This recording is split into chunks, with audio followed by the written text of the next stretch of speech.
For decades, Singapore was sold to the world as the ultimate version of the modern Asian dream. A city of spotless streets, futuristic skylines, luxury shopping malls, and endless economic opportunity. From the outside, it looked almost untouchable. Safe, efficient, wealthy, perfectly organized. In many ways, it became the model that other cities desperately tried to copy. But something strange is happening beneath that polished image. More and more people living inside Singapore are quietly asking a question that would have sounded unthinkable just a few years ago. Is this lifestyle actually worth it anymore? Because while the skyscrapers keep rising higher, the pressure on ordinary people seems to be rising even faster. Housing prices continue climbing. Daily expenses feel heavier. Young professionals with salaries that would look impressive almost anywhere else in the world are still struggling to imagine owning a comfortable home without decades of debt. And behind the image of luxury and stability, an entire generation is beginning to feel exhausted. What makes this story so unusual is that Singapore is not collapsing. This is not a disaster story.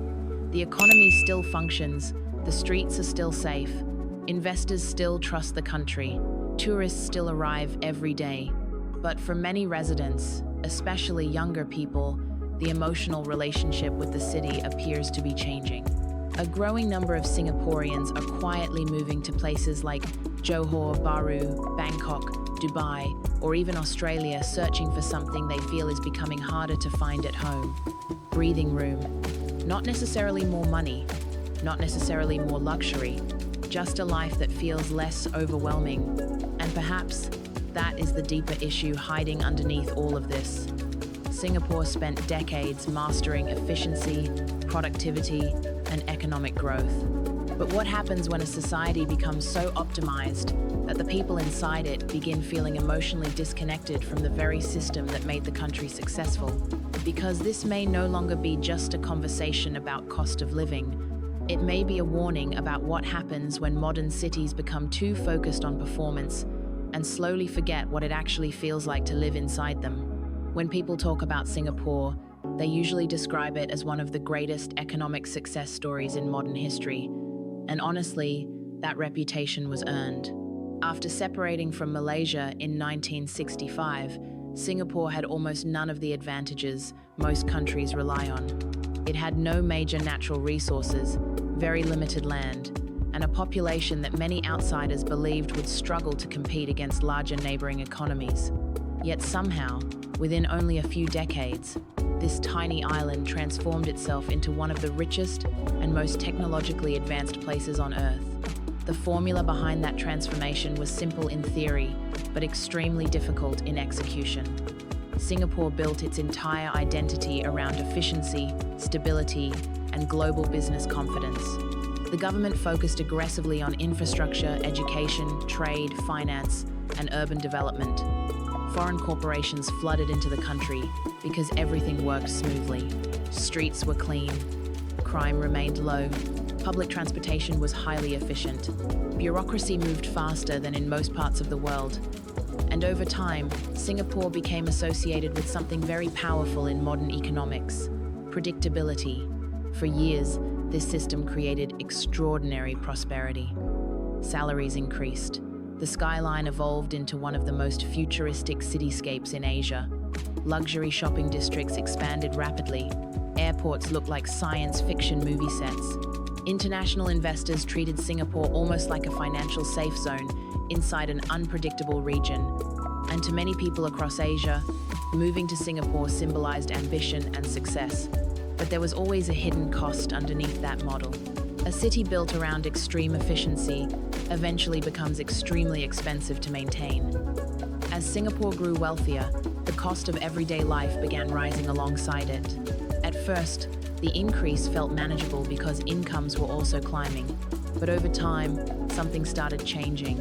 Housing prices accelerated faster than many salaries could realistically keep up with. Daily expenses became heavier.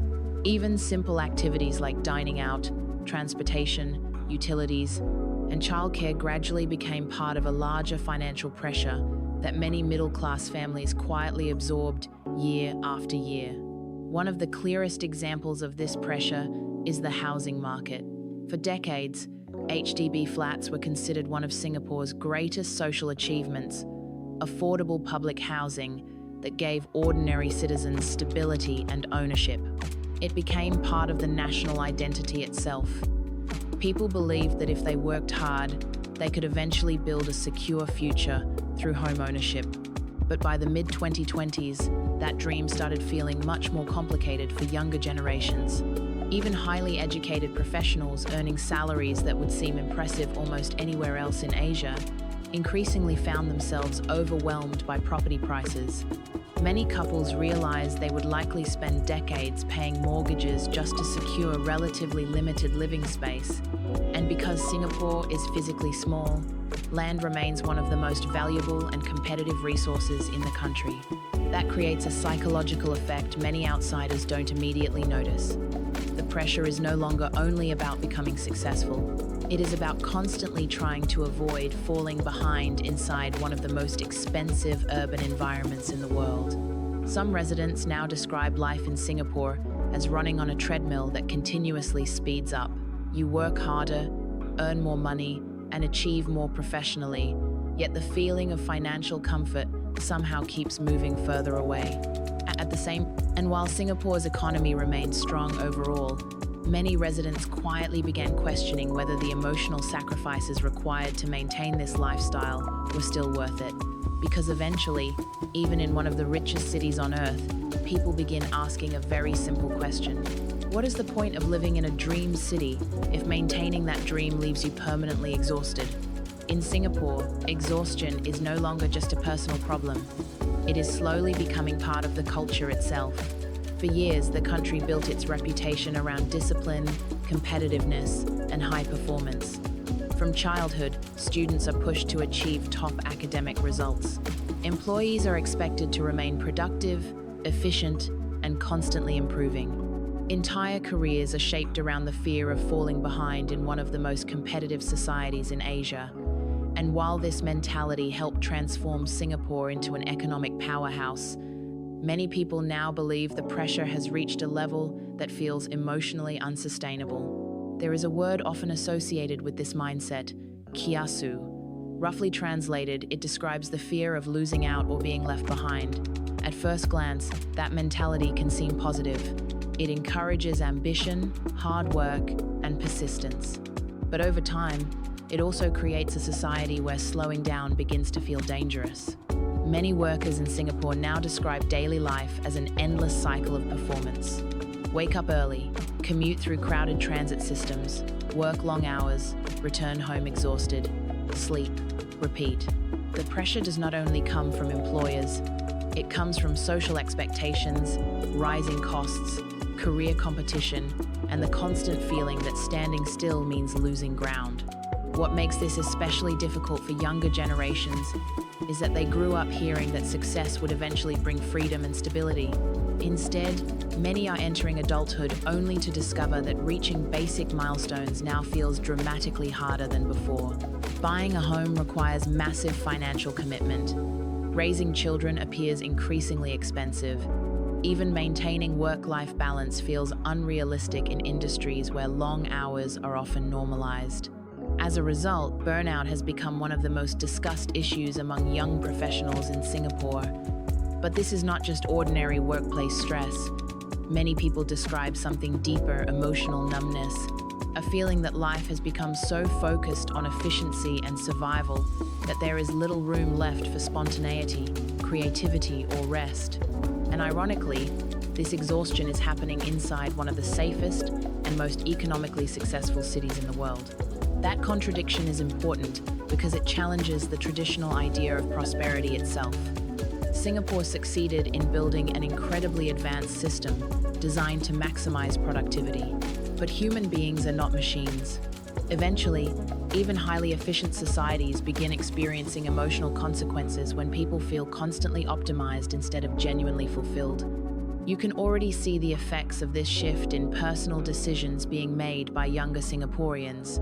More couples are delaying marriage, birth rates continue falling, Some people openly admit they no longer want children because they fear passing this same pressure onto another generation. Others are walking away from stable careers entirely, choosing remote work, freelancing, or lower-paying lifestyles, simply to regain a sense of control over their time. At the same time, an increasing number of workers are beginning to question the traditional definition of success they were taught growing up. Previous generations often accepted sacrifice as the price of long-term security, but many younger Singaporeans now wonder whether endless productivity is actually creating happiness at all.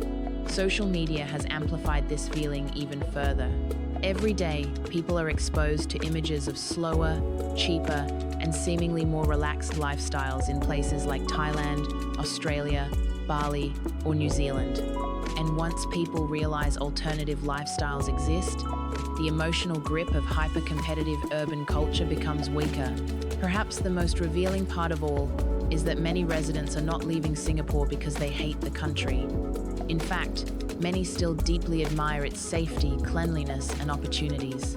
What they are escaping is the feeling that life has become permanently locked into high-pressure survival mode. Because eventually, even in the most successful systems, people stop asking how to win the race and start asking whether they still want to keep running at all. As Singapore became richer, cleaner, and more technologically advanced, many residents quietly began noticing something else disappearing, at the same time the feeling that the city still had a soul.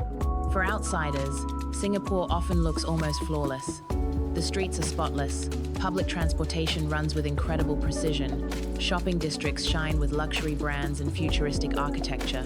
Everything feels organized, safe, and controlled. But for many people who grew up there, especially older generations, the city no longer feels emotionally familiar in the way it once did. Part of that feeling comes from how quickly Singapore has transformed itself over the past few decades. Entire neighborhoods have been rebuilt. Older buildings disappeared, traditional markets closed. Historic streets gave way to luxury developments, shopping centers, and towering glass apartments. Economically, these projects made sense. They increased land value, modernized infrastructure, and strengthened Singapore's global image. But culturally, some residents feel the city gradually sacrificed pieces of its identity in exchange for efficiency and profit. One of the clearest examples is the slow decline of traditional hawker culture. For decades, hawker centers represented something deeply human about Singaporean life. They were not just places to eat cheap meals. They were gathering spaces where people from different backgrounds interacted naturally every day. Families, office workers, elderly residents, and students all shared the same spaces. In many ways, hawker centers felt like the social heartbeat of the city. But today, many older hawker businesses are struggling to survive. Rising rent, higher electricity costs, labor shortages, and increasing ingredient prices have placed enormous pressure on small family-run food stalls. Younger generations often hesitate to continue these businesses because the hours are exhausting and the financial rewards no longer seem attractive compared to other careers. As veteran hawkers retire, some fear that pieces of Singapore's cultural identity are slowly fading with them. At the same time, the city's obsession with modernization has unintentionally created another emotional problem: sameness. Many parts of Singapore now feel visually similar to countless other wealthy global cities. Luxury malls contain the same international brands found in Dubai, London, or Hong Kong. Glass skyscrapers dominate the skyline. High-end districts appear polished but emotionally distant. Tourists may admire the city's beauty, but some residents increasingly describe it as feeling sterile, almost too perfect to feel alive. Even the climate itself has become part of the pressure. Singapore was always hot and humid, but rapid urbanization intensified the so-called urban heat island effect. Dense clusters of concrete buildings trap heat across the city, making outdoor life feel increasingly uncomfortable during certain parts of the year. As temperatures rise, more people retreat indoors into air-conditioned environments, which only reinforces the sense of emotional isolation many residents already feel. Then there is the issue of surveillance and regulation topics that generate growing debate among younger generations. Singapore's strict laws and highly controlled environment helped create one of the safest cities in the world. Crime remains extremely low. Public order is remarkably stable. But some residents now question whether constant optimization and control come at a psychological cost. Cameras monitor public spaces almost everywhere. Rules regulate countless aspects of daily behavior. In many situations, efficiency and order are prioritized above spontaneity or personal freedom. While older generations may view this as a reasonable trade-off for safety and prosperity, younger people raised in the era of social media and global mobility are beginning to compare Singapore's lifestyle with places that feel less controlled and more emotionally flexible. That comparison is changing how people emotionally connect with the city itself. Because a city can invest billions into infrastructure, transportation, and luxury development, it can create world-class airports and breathtaking skylines. But rebuilding emotional connection is much harder. Once people begin feeling disconnected from the place they live, no amount of polished architecture can fully replace that missing sense of belonging. And perhaps that is the most difficult challenge Singapore faces today. Not how to become richer, not how to become cleaner, but how to remain human while continuing to evolve into one of the most advanced urban societies on Earth. For a long time, the idea of leaving Singapore sounded almost irrational to many people. Why would anyone walk away from one of the safest, richest, and most efficient countries in the world? But over the last few years, something subtle has started happening. More Singaporeans are quietly exploring life somewhere else. Not because they suddenly hate their country, not because Singapore is collapsing, but because many people increasingly feel exhausted by the pace, pressure, and cost of maintaining life there long term. One of the most visible examples of this shift is happening just across the border in Johor Bahru, Malaysia. What was once mostly considered a weekend shopping destination for Singaporeans is gradually becoming something much more serious.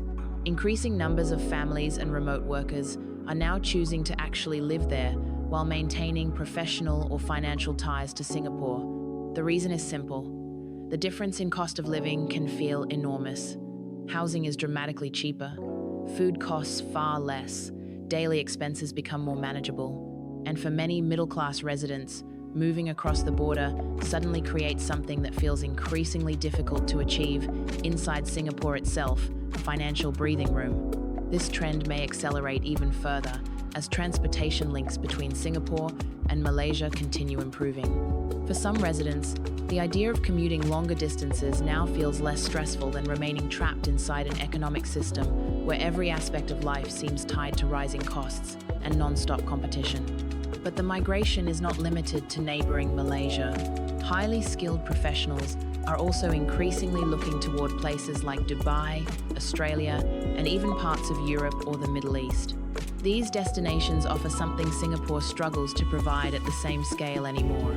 Space, lower pressure lifestyles, tax advantages in some cases, or simply the possibility of slowing down emotionally without completely sacrificing career opportunities. At the same time, younger Singaporeans are being heavily influenced by global remote work culture. Social media constantly exposes them to people working from beach towns in Thailand, cafes in Bali, or quieter cities in New Zealand while still earning international incomes online. Whether those lifestyles are fully realistic or not almost becomes irrelevant.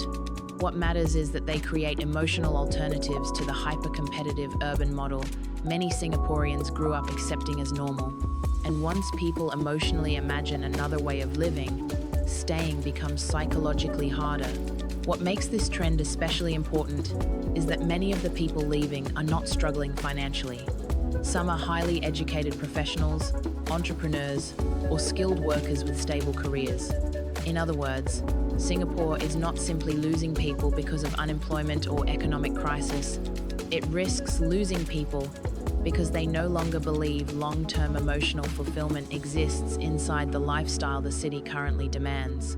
That creates a much deeper challenge than ordinary economic migration. Because when talented young people begin prioritizing peace of mind over prestige, governments cannot solve that problem simply through GDP, growth, or infrastructure projects. Financial success alone becomes less persuasive when people feel permanently drained.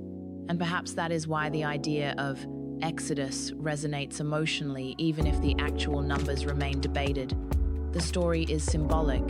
It reflects a growing feeling among some residents that Singapore's model of success may have become so intense that people now dream of escaping the very paradise previous generations worked so hard to build. Which raises a difficult question for the future. If a country becomes globally admired for efficiency and prosperity, but its own younger generation increasingly wants a different kind of life, what happens next? The most important thing to understand about Singapore is that this story is not really about failure. In many ways, Singapore is still one of the most successful countries on earth. Its infrastructure remains world-class. Its economy is highly advanced. The streets are safe, the government is efficient, and global investors still view the country as one of the most stable places in Asia. But stability alone is no longer enough to guarantee emotional loyalty from younger generations. That may be the real turning point Singapore is now facing. For decades, the country's social contract was relatively clear. People accepted intense competition, strict systems, and high-pressure lifestyles because the reward was long-term security, upward mobility, and a better future for their families. And for a very long time, that formula worked. Each generation generally lived more comfortably than the one before it. Now, however, many younger residents are starting to question whether the balance still feels fair. Working harder no longer guarantees the same sense of progress. Buying a home requires enormous sacrifice. Burnout has become normalized. Time feels increasingly scarce. And in an age where people can instantly compare lifestyles around the world through social media, many Singaporeans are beginning to ask themselves whether material success alone is enough to define a meaningful life. This creates a challenge that goes far beyond economics. Singapore has already mastered efficiency. It has already mastered infrastructure, finance, logistics, and urban development. The next challenge may be something far more complicated, learning how to build a society that feels emotionally sustainable. That could require a major shift in priorities, not away from growth entirely, but toward a version of progress that gives people more breathing room psychologically and socially. Questions about mental health, work-life balance, family life, public spaces, cultural identity, and emotional well-being may become just as important as GDP growth or global investment rankings in the years ahead. And this is why Singapore matters far beyond its own borders, because many global cities are quietly moving towards similar models: more expensive housing, more performance pressure, more digital surveillance, more competition, more productivity. In many ways, Singapore simply reached these conditions earlier and more intensely than most places. That makes the country almost like a preview of what other ultra-modern urban societies could eventually experience if economic optimization continues outpacing human well-being. At the same time, Singapore has reinvented itself before. After 1965, few people believed the country would become a global success story, yet it adapted faster than almost anyone expected. Which means the real question now is probably not whether Singapore can survive this new era. The real question is whether it is willing to redefine what success actually means before an entire generation emotionally disconnects from the system that built the nation's prosperity in the first place. The story of Singapore is fascinating because it forces us to ask a question that many modern cities are quietly avoiding. What happens when a society becomes incredibly successful on paper, but the people inside it slowly begin feeling emotionally exhausted? This is not a story about collapse. Singapore is still one of the most advanced and economically powerful nations in the world. The skyline still shines. The infrastructure still impresses millions of visitors every year. And for many people, it remains one of the safest places on earth to build a career or raise a family. But beneath that success, something more complicated is emerging. More residents are beginning to question whether endless efficiency, non-stop competition, and rising costs are creating the kind of life they actually want long-term. And perhaps that is why this conversation matters far beyond Singapore itself. Because cities across the world are moving towards similar models faster, richer, more optimized, but also more emotionally demanding.